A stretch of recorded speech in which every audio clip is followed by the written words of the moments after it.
弟兄姊妹平安，今天是2022年的3月25号。今天的经文是诗篇32篇，约书亚记第4章14到24节，哥林多后书第5章第6到15节。今天要跟大家分享的主题是充足的勇气。3月20号，三峡教会配合着国际联经社、大桥社举办了生命见证分享。我们特别邀请到叶欢姐妹到三峡教会来分享她自己的生命见证。非常令人感动的是，这一位本名郑文珠的叶欢姐妹，在得救信主之后呢，她非常有信心的面对自己过去的生活。那当然，她也有充足的勇气来见证她自己生命的改变。对于一位公众人物，像是影星来说，他们应该非常重视隐私、面子，我们说的形象。结果他能够愿意分享过去生活的黑暗面，来见证上帝的救恩如何的影响他，如何的改变他，这个实在是令人佩服，非常不容易的一件事情。要承认自己的软弱，真的需要有足够的勇气。浪子比喻中的小儿子能够回头，并且向他的父亲谦卑的表明，我得罪了天，也得罪了你，我不配再做你的儿子，请你接纳我做你的雇工。虽然在经文里面只有短短的几节，从觉醒到觉志到回到家里面，这句话出现了2次。但是很重要的是，真正要去承认自己的罪，其实是非常不容易的，需要有极大的勇气才做得到。有许多事情都需要勇气和信心。我们昨天也谈到了以色列人，他们要过约旦河的信心。想一想，那一群走在群众的前头，扛着约柜的祭司们，他们更需要勇气，因为呢，他们眼睛看着湍急的约旦河，他们必须率先士卒的踏进这个水里面，然后才会看到水开了，约旦河就干固了。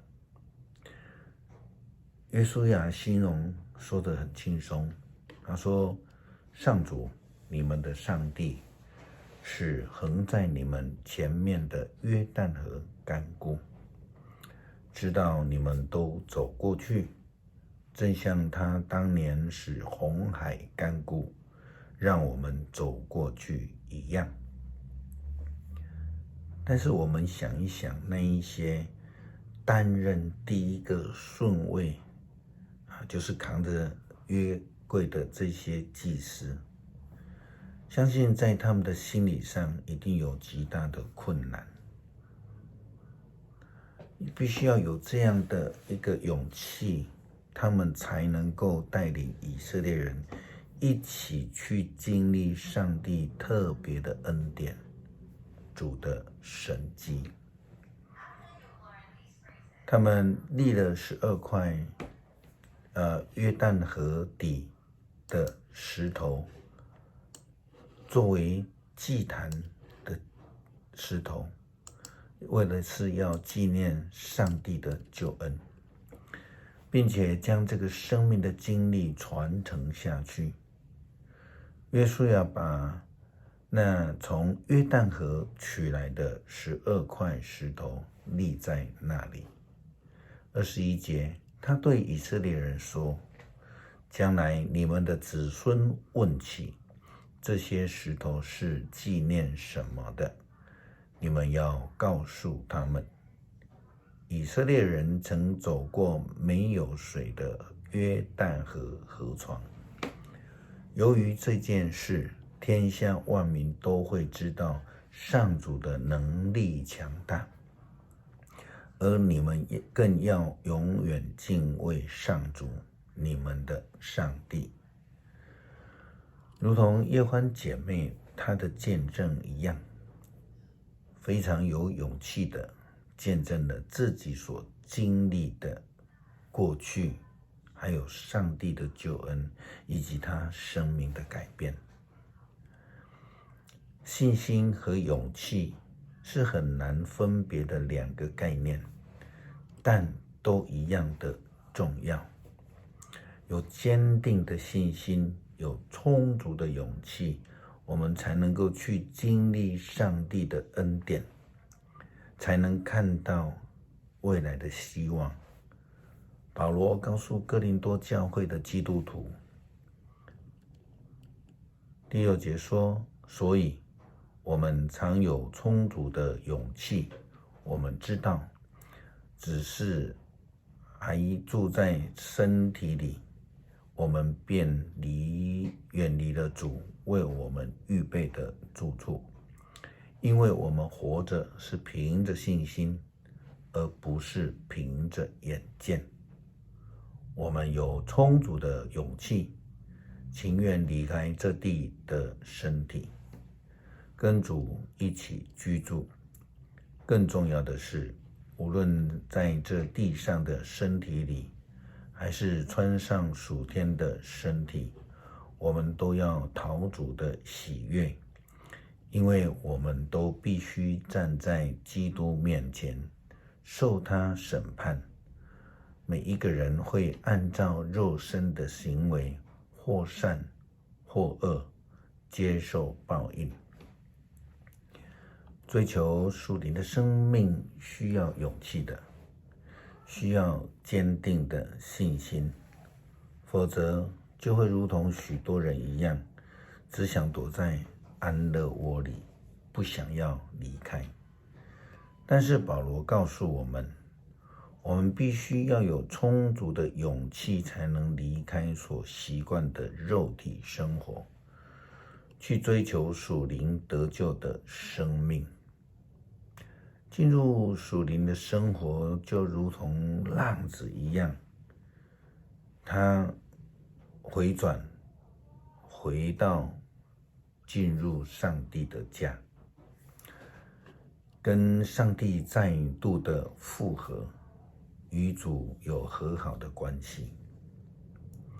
圣经11节这样说道，我们既然晓得怎样祭为主，就以此劝导人。上帝完全认识我们，我希望你们也从心里认识我。我们不是想再向你们推荐自己，而是要你们自己觉得有理由以我们为荣，好让你们有话回答那些只重外表不重品格的人。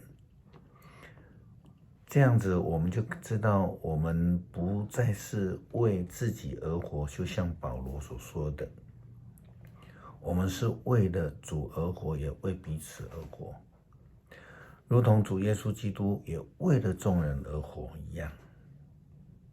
盼望我们每一个人都能够有坚定的信心，有充足的勇气，愿意成为上帝忠心的仆人，活出荣神益人的生命。诗篇32篇，罪恶蒙赦免，过犯被宽恕的人，他是多么有福啊！心里没有诡诈，不被上主定罪的人，他是多么有福啊！我闭口不认罪的时候，终日哭泣，身心疲乏。上主啊，你日夜惩罚我，我精疲力竭。像水汽在圣水中蒸发。于是我向你承认我的罪，我不隐瞒我自己的过犯，我决意向你陈明一切，你就赦免我所有的罪。因此，所有虔诚的人都要趁你可寻找时向你祈求。洪水泛滥的时候，就不致被淹没。你是我藏你的地方，你一定会救我脱离灾难。我高声歌颂你的拯救，因为你维护我。上主说，我要指示你该走的道路，我要教导你，时时规劝你。不要像罗马一样无知，必须用脚环系头管束才驯服。作恶的人一定遭受许多痛苦，信靠上主的人却有慈爱环绕他。义人要因上主的作为欢喜快乐。所有正直的人你们都要欢呼。求主帮助我们活出馨香的生命，见证上帝的救恩、慈爱与怜悯，让我们有充足的勇气、坚定的信心，让我们能够与主复合，再次的住在上帝的家中。谢谢主的洪恩，让我们得救，让我们以回家与主复合。感谢是奉主耶稣基督的圣名求，阿们。